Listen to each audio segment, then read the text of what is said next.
అందరం ఒప్పించి మెప్పించి ఫిబ్రవరిలో జరిగిన ఎన్నికలు రిజర్వేషన్ అయిన తర్వాత పెట్టుకుందామని ఇప్పటిదాకా తీసుకొచ్చాం. దాదాపు 7 నెలలు మేము ఎలక్షన్ ముందు జరిపాం.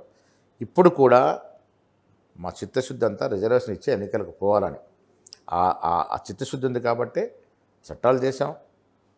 కేసీఆర్ గారు 50% లోపల రిజర్వేషన్ అమలు చేసుకుంటామని ఒక జీవో తీసుకొచ్చాడు.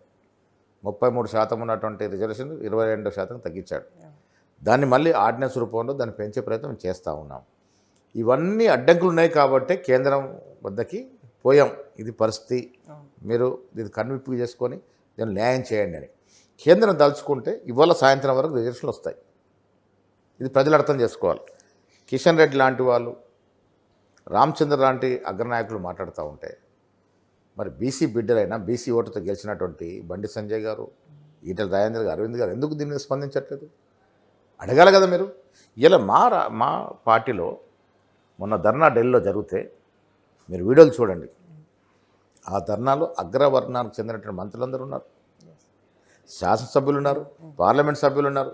అది మా చిత్తశుద్ధి, అంటే మా పార్టీ కమిట్మెంట్ కాబట్టి మా కులాలకు అతీతంగా మేమందరం కూడా ధర్నాలో కూర్చున్నాం. ఇది కాంగ్రెస్ కమిట్మెంట్ కాబట్టి ఫుల్ఫిల్ కావాలని. ఇవాళ కూడా 30th లోపల, సెప్టెంబర్ 30th లోపల ఇంటికి కోర్టు ఇచ్చింది. నా ఉద్దేశం అయితే ఇంకా దాన్ని ఏదో ఒక రకంగా దీన్ని ఇంకా అన్వేషించి రిజర్వేషన్ ఇచ్చే ఎన్నికలకు పోవాలని, అది మా చిత్తశుద్ధి. ఈరోజు అంటే ఈ బీసీ రిజర్వేషన్స్కి సంబంధించి ఇప్పటికి 2 సార్లు ధర్నాలు చేశారు ఢిల్లీలో. గతంలో బీసీ సంఘాలతోటి, నిన్న సరే కాంగ్రెస్ ఆధ్వర్యంలో అందరూ కూడా వచ్చారు, సంఘీభావం తెలిపారు.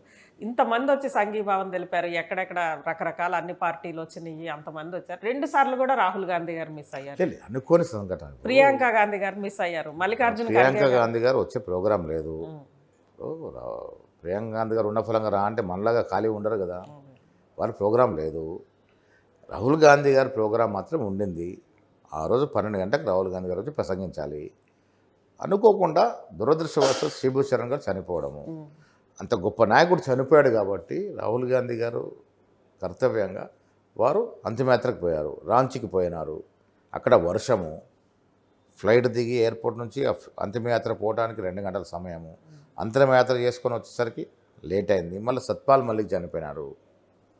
సో ఇప్పుడు అట్లా అనుకుంటే మేము తెలంగాణ రాష్ట్రం నుంచి ప్రభుత్వ పరంగా, పార్టీ పరంగా పవర్ పాయింట్ ప్రజెంటేషన్ ఇస్తే ఇందిరాభవన్లో 2 గంటల పాటు ఖర్గే గారు, రాహుల్ గాంధీ గారు, ప్రియాంక గాంధీ గారు, యావత్ కాంగ్రెస్ పార్టీ ఎంపీలు వచ్చి కూర్చున్నారు. ఎందుకు కూర్చున్నారు? అది కాకుండా జంతర్ మంతర్లో పోయిన నెల 25న బీసీ సదస్సు పెడితే ఖర్గే గారు, రాహుల్ గాంధీ గారు వచ్చి ప్రసంగించారు.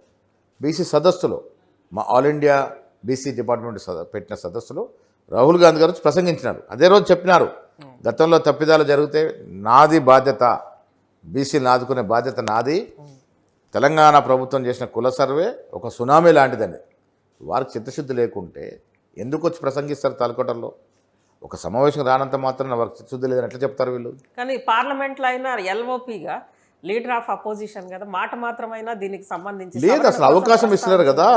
అడ్జర్న్మెంట్ మోషన్ ఇచ్చినారు, అది యాక్సెప్ట్ చేయకపోతే, బీజేపీ చేతిలో స్పీకరు యాక్సెప్ట్ చేయకపోతే మళ్ళీ మంగళవారం రోజున మళ్ళీ లేవనెత్తా ఉన్నారు అంశాన్ని.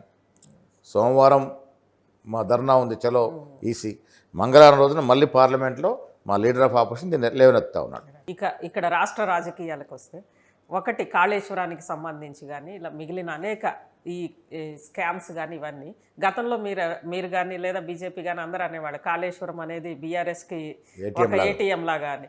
ఈరోజు కేసీఆర్ కుటుంబం మీద వస్తున్న ఆరోపణలన్నీ కూడా కాంగ్రెస్ పార్టీకి ఏటీఎం లాగా అయినాయి.